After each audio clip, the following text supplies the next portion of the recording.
Madame, bonsoir, monsieur. Merci d'être avec nous. Je vous souhaite la bienvenue au 20h. Voici les titres et les principaux de ce journal sénatorial 2013. Élections Cameroun rend son verdict. L'organe rejette 23 listes sur la quarantaine déposée. Les motifs de rejet dans ce journal. Assemblée nationale du Cameroun, la réélection de Kavaye Djibril à la tête de l'auguste chambre du Parlement camerounais divise l'opinion. Des députés de l'opposition camerounaise ne cachent pas leur désapprobation. Et dans la seconde partie de ce journal consacré au débat retour sur le rejet des listes de candidature par Élections Cameroun, l'Union des populations du Cameroun, en abrégé UPC, paye-t-elle le prix de son implosion? C'est le débat du 20h. Madame, monsieur, je vous retrouve dans un très court instant pour les détails.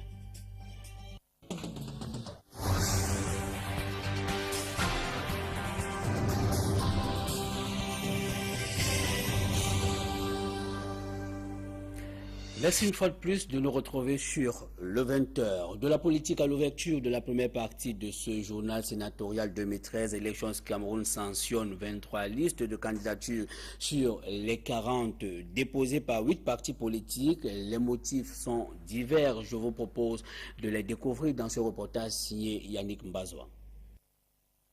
Sur les 40 listes de candidats présentées par 8 partis politiques, Élections Cameroun a rejeté 23 listes de candidats qui ne remplissent pas les conditions requises par la loi. Concernant le Social Democratic Front, une liste a été rejetée, celle du littoral, parce que le candidat suppléant Feuzeux n'a pas légalisé sa déclaration de candidature. Concernant le Rassemblement démocratique pour le peuple camerounais, 4 listes ont été rejetées. Pour celle de la Damawa, le suppléant Gobajak n'a pas produit d'attestation d'inscription sur la liste électorale conformément à l'article 165 du Code électoral. Quant au suppléant Bakary Etienne, il n'a pas produit de déclaration sur l'honneur conformément à l'article 165 du Code électoral. Dans la région de l'Est, le candidat Belokoulu Aimé, né le 24 mai 1974, ne remplit pas les conditions d'âge. Dans la région de l'extrême nord, le candidat Faisal Mourad n'est pas de nationalité camerounaise d'origine, conformément à l'article 220 du Code électoral.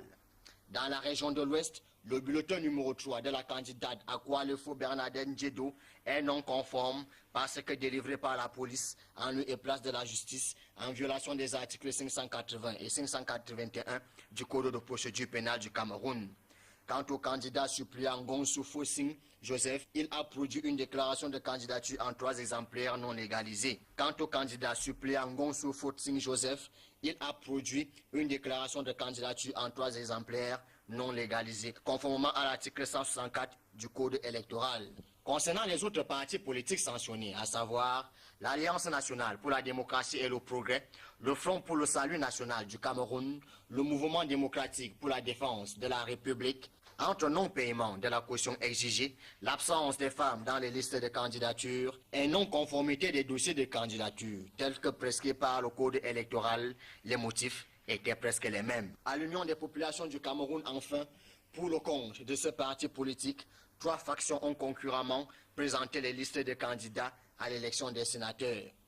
En outre, du fait de la multiplicité de ces factions, aucun bureau directeur de l'UPC n'a été jusque-là reconnu par le ministère de l'administration territoriale et de la décentralisation, conformément à la loi numéro 90/56 du 19 décembre 1990 relative aux partis politiques.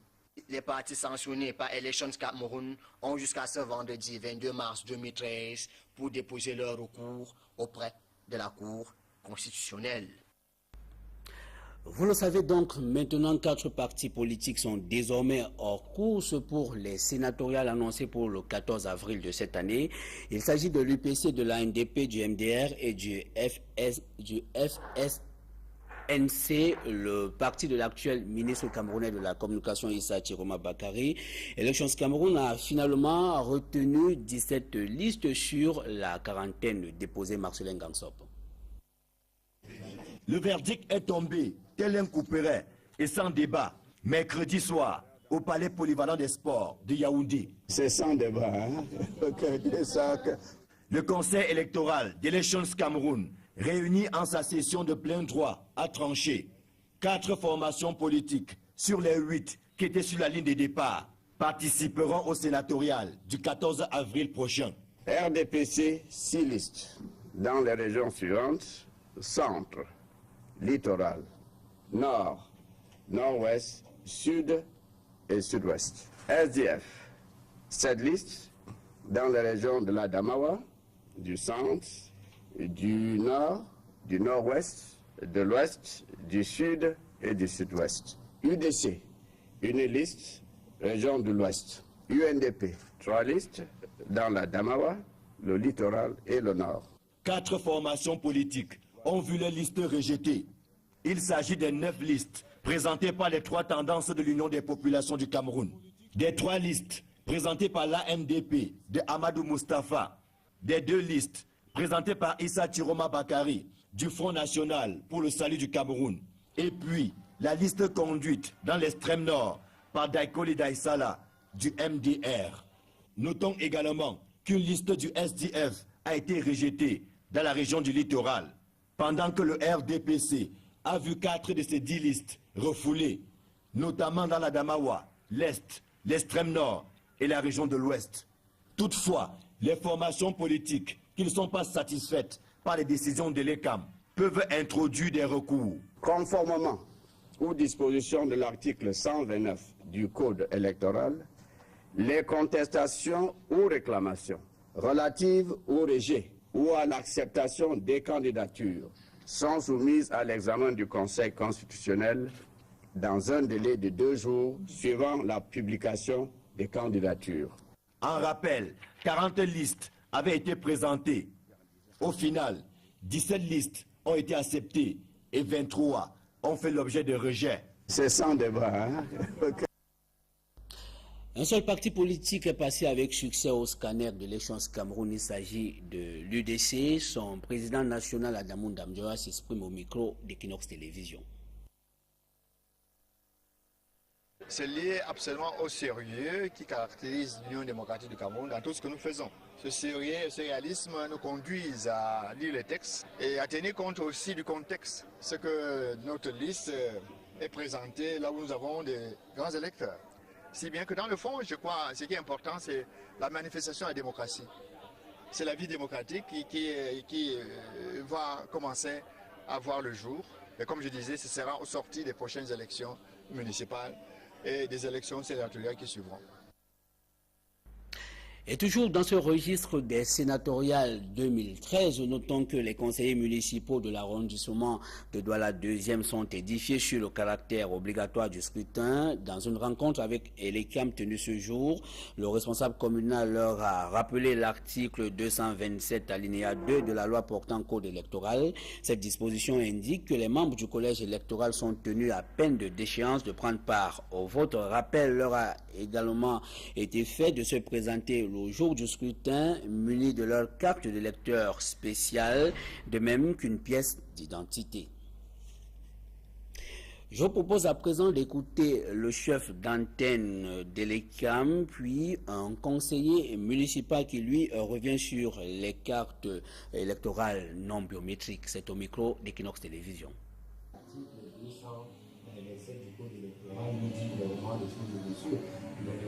Le conseiller municipal doit participer au vote sous peine de déchéance à l'alinéa de cet article jusqu'au peut le retrouver. Donc le vote est obligatoire pour le conseiller municipal. C'est pour ça aussi que la loi dispose que même en cas d'empêchement extrême, le conseiller peut déléguer, n'est-ce pas, au pouvoir par procuration, donner à un autre conseiller pour voter à sa place. Nous avons retiré notre carte ce matin. Et quand vous me posez la question de savoir pourquoi la carte n'est pas retirée, tout ça, oui, parce que c'est pour les élections d'un seul jour, pour que ça ne se confonde pas avec la carte biométrique qu'on va faire les élections municipales et législatives. Donc c'est normal que ce soit simple, un carton simple. En fait de cartes électorales pour les sénatoriales 2013, notons qu'elles sont retirées depuis hier dans les sièges d'élections Cameroun. C'est le cas pour cet exercice à Yaoundé. Je vous propose de suivre ce reportage de Yannick Mbazoua. Fier de faire partie du tout premier collège électoral des sénatoriales, c'est un sentiment de joie et de satisfaction d'être parmi les tout premiers électeurs du Sénat dans notre pays. Ça me fait une drôle d'impression, celle d'un électeur qui va aux urnes pour la première fois pour une institution républicaine prévue dans la Constitution. Ces conseillers municipaux sont immédiatement venus retirer leur carte d'électeur ce mardi 20 mars, date du début des retraits. Je viens de retirer ma carte. Je crois qu'il n'y a pas de pression. Nous sommes prêts pour l'élection du 14 avril prochain. Je viens chercher ma carte d'électeur parce qu'elle était encore ici. Je viens donc la chercher. Nous sommes à l'antenne communale de l'ECAM de l'arrondissement de Yaoundé 1. Ici, 38 électeurs doivent retirer leur carte. Pour le chef d'antenne, toutes les dispositions sont prises afin de faciliter le retrait. Et maintenant qu'ils nous ont apporté des cartes de demi-photo, ils ont juste besoin d'apposer leurs empreintes digitales et puis ils récupèrent leur carte. À notre départ de cette antenne à 10h30, 6 conseillers municipaux avaient déjà retiré leur carte. À l'antenne communale de Yaoundé 2, l'ambiance est différente. Ici, l'heure est encore au dernier réglage. À 25 jours des toutes premières élections sénatoriales, les électeurs rassurent les candidats. Je ferai le bon choix en ma qualité de grand électeur. Je ferai le bon choix dans un état d'esprit serein. Pour moi, je sais que ces électeurs-là doivent savoir que je vais voter. Je ne ferai pas faux bon. Je veillerai d'aller voter. Candidats déjà en pleine activité dans leur état-major respectif en attendant la publication des listes de candidatures définitives par Elections Cameroun. Assemblée nationale, comme annoncé en titre, la réélection de Kavaye Yégué Djibril divise l'opinion. Si au RDPC, le Rassemblement démocratique du peuple camerounais, le parti au pouvoir en jubile, du côté de l'opposition camerounaise, ce n'est pas la satisfaction par rapport à cette réélection. Reportage. La 21e élection de Kavaye Yégué Djibril comme président de l'Auguste Chambre ne fait pas que des erreurs. À l'Union démocratique du Cameroun, sa réélection n'est pas un problème, mais il faut revoir les textes régissant l'élection des membres du bureau. Nous avions toujours dit que nous n'étions pas d'accord par rapport à la lecture du règlement intérieur de l'Assemblée nationale qui demande que le bureau de l'Assemblée nationale puisse refléter la configuration politique des partis politiques représentés à l'Assemblée nationale. Avis contraire au Rassemblement démocratique du peuple camerounais. Pour les députés du parti au flambeau, l'élection de Kavaye Yégué Djibril est tout à fait légitime. Le président national de l'Assemblée nationale est un homme pétri d'expérience parlementaire. C'est un monument du Parlement. C'est une bibliothèque, il maîtrise les règles, les lois. Et cela a été pour nous une joie d'accueillir que la haute hiérarchie du parti lui a fait confiance pour une 21e fois. Nous sommes heureux que le président de la République, qui est le président national du RDPC, ait reconduit le président Kavaye à son poste de président de la Chambre des députés. C'est une marque de reconnaissance du travail, de la compétence du président Kavaye au niveau de l'Assemblée nationale que le président a voulu marquer par cette décision. Au-delà du débat sur l'élection de Kavaye, les députés RDPC n'avalent toujours pas la pilule amère du rejet de leur candidature au sénatorial. Il n'y avait rien du tout. Nous étions non seulement éligibles, mais aussi on était éligibles. Donc, et puis l'incompatibilité aurait pu se poser après qu'on nous ait déclarés élus. Lutte contre le braconnage et l'abattage des éléphants, notons que les pays de la CEAC réfléchissent sur le fléau depuis ce matin au Palais des Congrès à Yaoundé, la capitale politique du Cameroun. Objectif, il s'agit de mettre en place un plan d'urgence anti-braconnage. Et sur les dangers que représente la disparition des éléphants et l'importance de ces assises, je vous propose d'écouter tour à tour le directeur national du bureau de l'accord de l'Osaka au Congo-Brazzaville et un expert en écofaune. C'est au micro de nos reporters. Il y a un grand braconnage axé sur l'éléphant qui se passe au niveau de toute la sous-région. Et le Congo n'est pas épargné de cela. Donc, ce qui veut dire que la perte de l'éléphant va au-delà des simples faits de braconnage, mais on perd à la fois l'espèce et à la fois d'autres espèces pour lesquelles la régénération dépendait exclusivement de l'existence de l'éléphant. Les États concernés par ce fléau doivent développer une certaine synergie pour barrer la route à ces braconniers qui viennent de loin. Il faut mettre en place des stratégies de renseignement, développer également la communication entre les États et les unités qui sont sur le terrain et renforcer la capacité opérationnelle, n'est-ce pas, des équipes qui vont être envoyées sur le terrain. Le café et ses dérivés s'exposent à Yaoundé. C'est à la faveur de la première édition de Festi Coffee dont le coup d'envoi a été donné par le ministre camerounais du Commerce. Pendant 3 jours, ce produit de rente va faire l'objet de toutes les attentions. Reportage. Le café dans tous ses états s'offre en spectacle au boulevard du 20 mai à Yaoundé.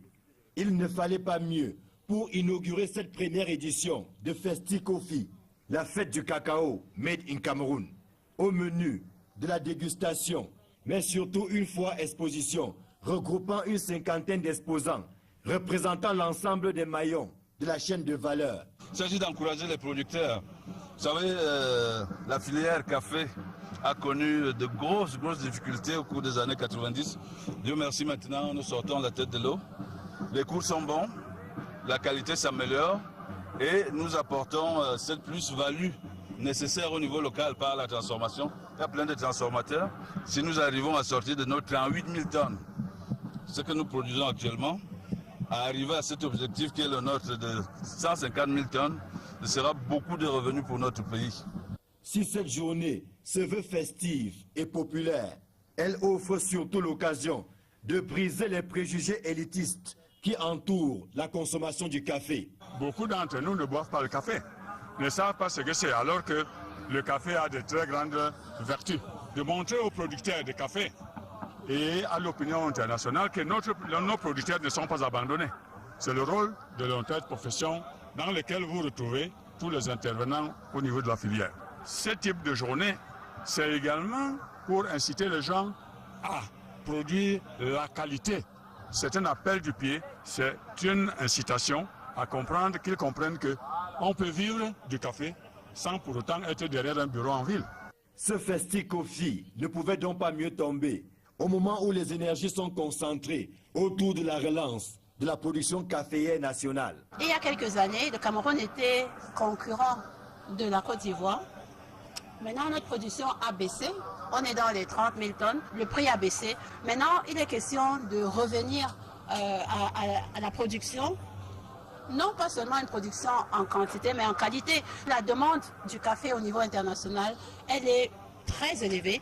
Et la production, elle n'est pas à la hauteur. Donc, au Cameroun, pourquoi est-ce qu'on ne ferait pas tout pour produire beaucoup de café? Ça nous fera rentrer des devises dans notre pays. Ça va améliorer les conditions des populations.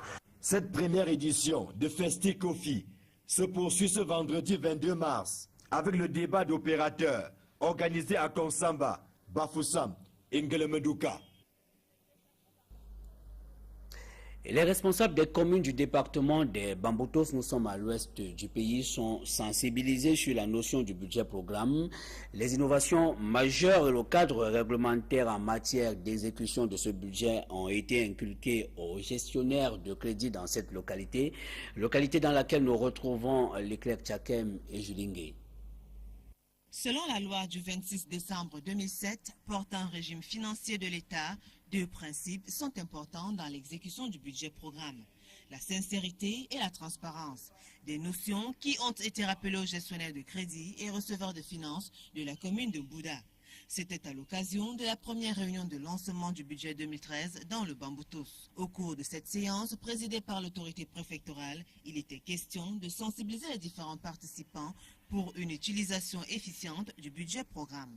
Le budget arrêté dans cette commune est équilibré en recettes et en dépenses à la somme de 3 236 milliards, soit une augmentation de 436 milliards repartis entre les 4 arrondissements Mbouda, Bacham, Babadjou et Galim. Un peu en profondeur maintenant dans nos cités, notons que le danger reste présent au quotidien dans les marchés de la ville de Douala. C'est du moins ce qu'affirment les commerçants de ces espaces marchands qui pointent un doigt accusateur sur l'incivisme de certains d'entre eux et le manque de promptitude des autorités compétentes. Samble Tchoufa et Sylvestre Hippolyte Zangaou. Des véritables lieux à risque où le drame peut survenir à tout moment. Voilà ce que pensent les commerçants des marchés de la ville de Douala. Pour illustration de leurs propos, nous sommes ici au lieu dit, ancien 3e, temple du téléphone portable. L'immeuble que voici donne des sueurs froides à plus d'un, depuis que ses murs sont élevés. La crainte des commerçants se situe sur le fait que la dalle sur laquelle repose l'édifice est installée sur des conteneurs, occupés par des vendeurs. Ces derniers, par crainte de se faire expulser par le propriétaire des lieux, préfèrent s'exprimer hors micro. La communauté urbaine de Douala, affirme les commerçants, y effectue des descentes, mais les travaux se poursuivent, le danger plus que jamais présent. Que dire alors de l'occupation anarchique de la voie publique? Aucun marché de la ville de Douala n'en est épargné. Au marché Congo, temple du textile et du bois, les boutiques ne servent plus à rien. L'espace public est presque entièrement occupé. Les commerçants font eux-mêmes le diagnostic. L'incivisme, ça c'est l'un des premiers mots qu'il faut régler chez le citoyen camerounais, parce que nous allons ailleurs. Au niveau des menuisiers, vous voyez que c'est sur la chaussée même qu'ils exposent et les planches et les pousseurs. Il faut que la commune soit là pour mettre les gens en ordre, ceux qui veulent créer le désordre. Signalons que chaque année à Douala, des opérations sont menées par les autorités municipales pour imposer le respect de la réglementation en vigueur.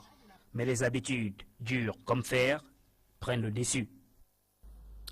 La population de Nitobron et ses environs, nous sommes dans la région du nord-ouest, ont décidé d'en découdre avec l'insalubrité dans leur environnement. Elles ont organisé à cet effet une séance d'investissement humain pour barrer la voie aux inondations, notamment à Edmond Dini et Sandrine Babo.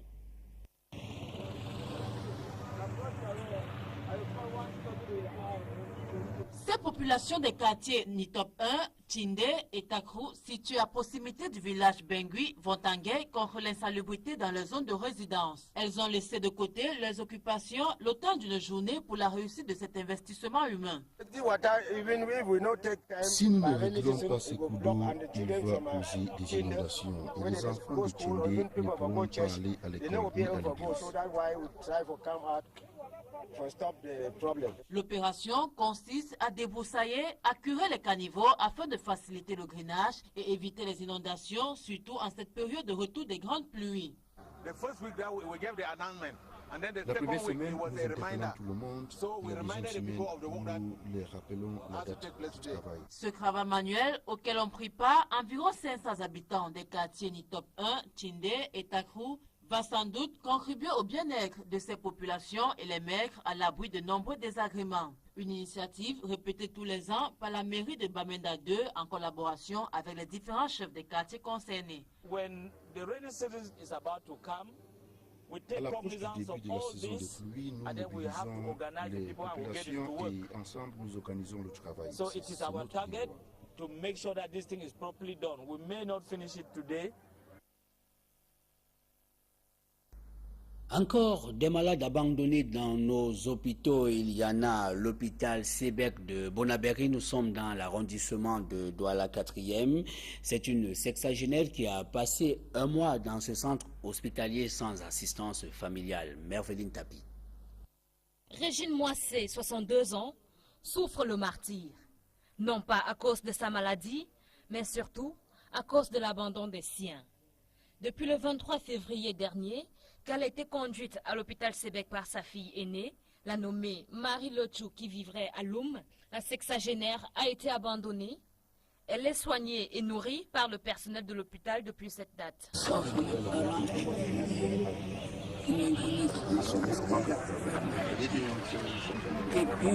dimanche que j'étais ici rentrée, personne n'est venu. J'avais faim. À l'annonce de son décès, prétexté par l'hôpital pour retrouver les traces de sa famille, son gendre et sa fille cadette se sont présentés à l'hôpital. Celui-ci s'est d'abord fait passer pour le voisin de la fille de Régine et a été très surpris de voir sa belle-mère toujours en vie. Avant qu'on annonce son décès, il y a un monsieur qui est arrivé déclarant qu'il est le voisin de la fille de cette maman. Enquête faite et sous un pressing, il savait que ce soit son beau-fils. Alors vint alors sa fille à qui on a annoncé, alors on a simulé un décès et sa fille est donc venue là chercher le corps pour la mener. On dit mais quelle est cette magnitude? Vous venez avec votre maman depuis 3 semaines, même pas un bout de pain, même pas une bouteille d'eau, même pas un plat de beignet, rien. Mais quand on vous annonce que votre maman est ici, vous venez chercher. Avec une facture impayée s'élevant à environ 58 000 francs CFA, les responsables de l'hôpital souhaitent que la famille ramène la sexagénaire à la maison. Un engagement qu'a pris Joséphine Manguessé, fille cadette de Régine Moissé, qui avoue n'avoir pas assez de moyens pour s'occuper de sa mère. Elle est malade depuis, ça fait d'aujourd'hui 12 ans qu'elle est malade. Donc j'ai déjà fait le moment, je n'ai plus. Je dois partir avec elle, mais pour le moment, je n'ai pas assez de moyens pour la nourrir parce qu'il faut qu'elle mange pour la remonter. Un autre cas qui remet sur la sellette la question de la prise en charge des personnes âgées dans leur famille. Je vous propose ce fait de société qui pourrait paraître banal, mais qui reste empreint de beaucoup de curiosité. La scène se déroule dans la région de l'Est du Cameroun, plus précisément à Belabo, où un arbre oppose une résistance farouche aux abatteurs. Cette essence, malgré la rage des tronçonneuses, refuse de tomber et les villageois de Mambaya réclament des sacrifices pour venir à bout de cet arbre qu'ils considèrent comme étant sacré. Benjamin Issam et Etienne Pascal Azegue. Cet arbre est au centre de tous les sujets de discussion ici au village Mambaya, dans l'arrondissement de Belabo. Cette essence oppose une résistance farouche aux tronçonneuses des abatteurs depuis quelques jours. Les lames acérées des machines l'ont entièrement rongé à la base. Malgré tout cela, l'arbre demeure imperturbable sur ses pieds. Pour le chef de Mambaya, il est inconcevable que l'on abatte cet arbre qui est en quelque sorte l'âme du village sans le consentement de ses occupants. Il y a un arbre à l'entrée du village qui fait la force du village. Et quand on se met à abattre ça sans toutefois voir les chefs et puis la population, cet arbre ne peut pas tomber. D'après les riverains, c'est un homme d'église qui a demandé à ce que l'arbre soit abattu dans l'optique de construire en ces lieux une chapelle. Nous, le pasteur, on a un pasteur de l'EPC, il est d'ici. Il a demandé qu'on abatte ça pour mettre un peu la lumière. Finalement, ils ont abattu, ça ne parvient pas à tomber. Bon, pour certains, beaucoup disent que les abatteurs ont mal présenté ou ils ont mal abattu, mais d'autres vieilles femmes ont demandé le sacrifice. Donc, on sait de quel sacrifice il s'agit.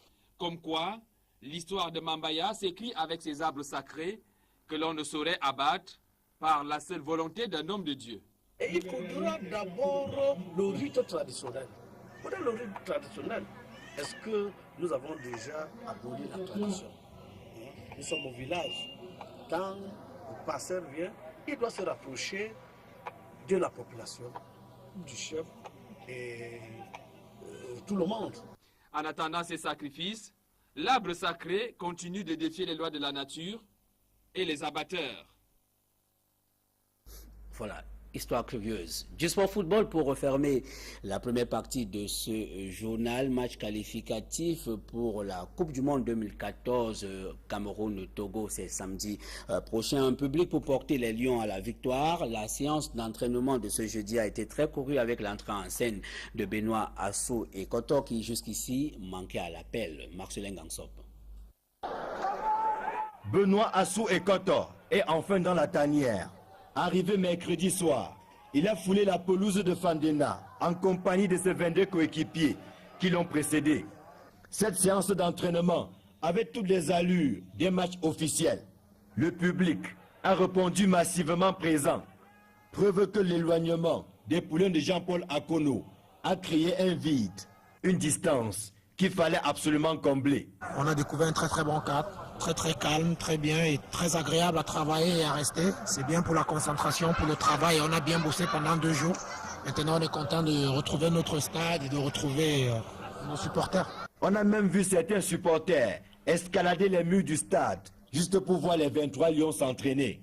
Une attitude du 12e joueur qui donne déjà le ton de ce que sera son rôle samedi dans la cuvette de Fandena. Nous voulons que le public soit là nombreux pour pouvoir nous encourager, tout simplement. Nous avons besoin de tout le monde pour remporter ce match et viser la qualif. Je suis dans un bon état d'esprit. J'ai répondu présent à la convocation, donc je viens avec beaucoup d'envie, l'envie de faire quelque chose de bien samedi et en espérant qu'on aura la victoire au bout. Les 23 Lions indomptables étaient bien présents dans ce stade, mais leur tête était déjà ailleurs dans le match de samedi. L'enjeu est tel qu'on ne peut ne pas y penser. Dans les têtes de tout le monde, il n'y a qu'une seule chose qui prime, c'est la victoire. On pense qu'à ça et on sait que ça va nous faire beaucoup de bien si on prend les 3 points. Tout le monde est serein, on travaille bien depuis que nous sommes là, il y a tout le monde et le groupe est très motivé pour le match de samedi. Titulaire ou pas titulaire, je pense que l'objectif il est collectif, c'est de gagner face à une bonne équipe du Togo qui a notamment fait une très bonne prestation pendant la Coupe d'Afrique. On a tous à cœur de gagner samedi et on va se donner les moyens de remporter le match. L'équipe togolaise, qui affiche désormais complet, fera la reconnaissance du stade ce vendredi. Ses dirigeants n'ont pas jusqu'ici souhaité s'exprimer devant la presse locale. Un match avant le match de samedi. Voilà, madame, monsieur, je vous invite à nous retrouver dans un très court instant dans la seconde partie de ce journal.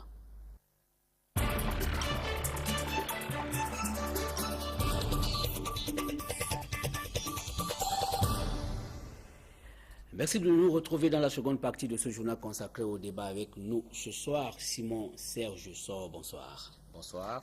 Vous êtes de l'Union des populations du Cameroun, vous êtes le secrétaire national à l'organisation de ce parti politique de l'opposition. Les sénatoriales 2013 ont été marquées par une étape assez décisive, l'examen des dossiers de candidature, mais surtout le rejet de certains dossiers de candidature présentés par des plénipotentiaires à ces consultations électorales. 23 listes sur la quarantaine déposées ont été rejetées. Est-ce que vous vous dites que c'est beaucoup ou alors vous vous dites que c'est un record? Un record, il fallait qu'il y ait des précédents.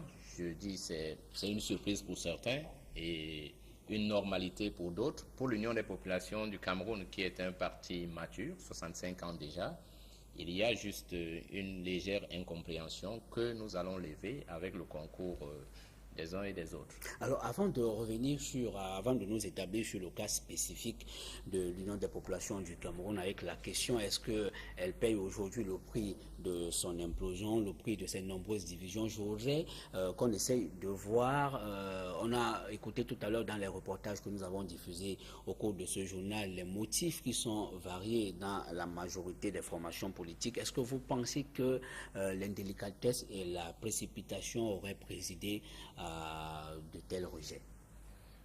Dans une certaine mesure, parce que les délais étaient très courts pour certains partis politiques qui se préparaient à d'autres échéances électorales. Il y a aussi peut-être l'indisponibilité pour certains cas de certaines personnes pressenties. Moi, je parle des autres, mais dans le cas de l'UPC, il n'y a eu ni l'un ni l'autre.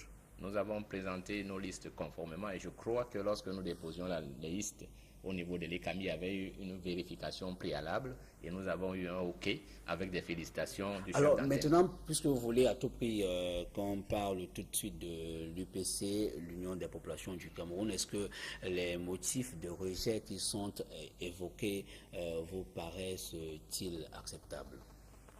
Bon, du point de vue peut-être de l'ECAM, mais du point de vue de l'Union des populations du Cameroun, dans sa continuité et sa constance, ce ne sont pas des motifs susceptibles de nous empêcher de participer à ces élections.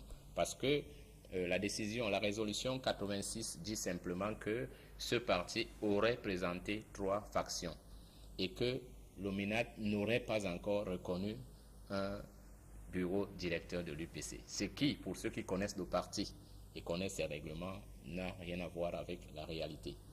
Et nous allons lever ces incompréhensions parce que l'Union des populations du Cameroun est une et indivisible et à une représentativité institutionnelle. Mais est-ce que ce n'est pas sloganique cette déclaration? L'union des populations est une et indivisible, alors qu'on note plusieurs factions et que dans une faction on peut noter plusieurs tendances comme c'est le cas aujourd'hui. Est-ce que ce tour à ces consultations électorales n'est-il pas très embarrassant pour amener les autorités d'Elections Cameroun de ne faire autrement que ce qu'ils ont pu faire? Non. Je crois que les autorités d'Elections Cameroun n'ont peut-être pas voulu prendre le temps de prendre la décision à la place d'une autre personne. Nous les en félicitons parce qu'il y a des autorités habilitées à décider. Et pour revenir, n'est-ce pas, dans l'embarras que vous avez, mais en parlant de dissidence, de factions, on n'est pas dans le chaos. C'est dans le chaos lorsqu'il y a des mouvements non institutionnels que chacun peut se permettre de se revendiquer d'une certaine autorité. Prenons un cas simple, dans une école par exemple, une association ou une coopérative qu'on les avait. Ce n'est pas parce que le président de la coopérative est indisponible qu'on va dire que la représentativité civile de la coopérative est mise entre parenthèses. Et lorsque cette coopérative va vouloir se présenter auprès des autorités de l'école, ce n'est pas n'importe quel élève qui ira voir le surveillant général pour lui dire que je représente la coopérative. Le surveillant général, connaissant les règles qui régissent la coopérative, va lui dire, bon, apporte-moi le document qui certifie. Bon, il y a ces éléments. Il y a d'autres éléments maintenant. Quand on parle par exemple du MINAT, lorsque vous êtes légalement reconnu, même dans les associations, parce que la loi de 90 porte sur les associations et les partis politiques. Lorsqu'une association vient se faire reconnaître, elle dépose ses statuts qui décrivent comment est organisée la gestion de son administration. Lorsqu'elle change de bureau, vous connaissez les nombreuses associations ici, d'autres ne prennent même pas la peine d'aller déposer encore au MINAT pour dire, même quand elles déposent, le MINAT n'est pas tenu de leur écrire que nous avons reçu votre lettre. C'est un fonctionnement interne. Le MINAT prend seulement acte égal dans ses archives, sachant que si cette association a des problèmes internes à régler, elle va faire prévaloir ses statuts et demander à l'autorité judiciaire de sévir. Et dans le cas d'espèce, parce que nous sommes dans un cas qui est même pour l'UPC jurisprudentiel. Il y a quelques frondeurs qui ont distrait Elecam. Ça avait eu lieu en 97 et finalement l'administration judiciaire a sévi. Et c'est une jurisprudence. Mais puisque toutes les tendances revendiquent la Ce ne sont pas les légalité tendances. et même la légitimité. Ce ne sont pas des tendances. Il faudrait qu'on s'entende très bien. Il y a quelques frondeurs, quelques sympathisants. Vous les appelez ainsi parce Non, c'est de la qu'ils sont pas fronde. représentés Non, ici. c'est de la fronde. Même si c'était représenté, j'aurais souhaité, je crois, lundi ou dimanche, être sur le plateau avec le docteur Tekam pour lui prouver qu'il s'agit d'une section ou d'une petite partie de frondeurs qui ne veulent pas respecter la discipline interne du Je ne voudrais pas parti. considérer contemporains. On ne voudrait pas les citer, mais il fallait, parce que nous sommes en politique, il faut que l'histoire prenne acte. Mais de est-ce ce que qui la arrive. situation de l'UPC n'est-elle pas regrettable? Non, Est-ce pas que, du tout. Cette situation n'aurait pas pu être Pas du évitée? tout, parce que l'histoire du Cameroun est telle que l'UPC au niveau de l'Afrique est un monument politique. Et je ne vous cache pas qu'il y a, aussi bien au Cameroun qu'à l'extérieur, des gens qui auraient souhaité que l'UPC ne soit plus là aujourd'hui. Parce que c'est un parti qui porte l'histoire de toute l'Afrique. Et pour beaucoup de personnes, il faudrait que ce parti disparaisse. Ce n'est pas seulement du fait de l'UPC. Ceux que j'appelle des frondeurs, certains ne sont même pas des militants avérés du parti. Il y a là des sympathisants qui ont trompé quelques personnalités, quelques autorités ici et là pour faire croire qu'ils étaient en droit de faire des réunions du parti. Mais tout ça va revenir dans la normale. Revenons au sénatorial et puis à l'exercice des voies de recours. Vous l'avez annoncé, l'UPC va exercer des voies de recours. Est-ce que vous croyez en les chances de ce parti de prospérer? Est-ce que vous n'allez pas animer tout simplement le contentieux préélectoral? Non. Moi, je pense que pour ceux qui ont lu la décision et la motivation qui a été faite pour l'UPC, elle porte en elle-même les certitudes que la liste de l'UPC du secrétaire général, parce qu'il n'y en a qu'un dans l'UPC, c'est Robert Wapolipote, parce que les autres ne se présentent même pas comme secrétaires généraux. Ils se présentent qui comme président, qui comme premier secrétaire.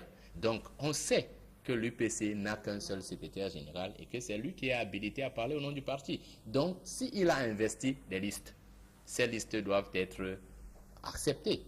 Et c'est ce que nous allons apporter. Et Elecam a lui-même dit qu'il attend. Or, le MINAT a déjà posé les actes. L'OMINAT a posé clairement des actes avant le congrès de l'UPC, pendant le congrès et après le congrès.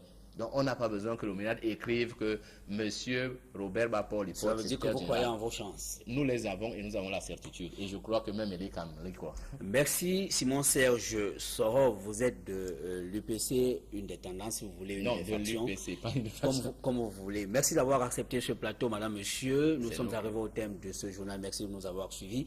Restez connectés sur les programmes d'Equinox Télévision. Je vous retrouve demain lorsqu'il sera 20h. Bonsoir.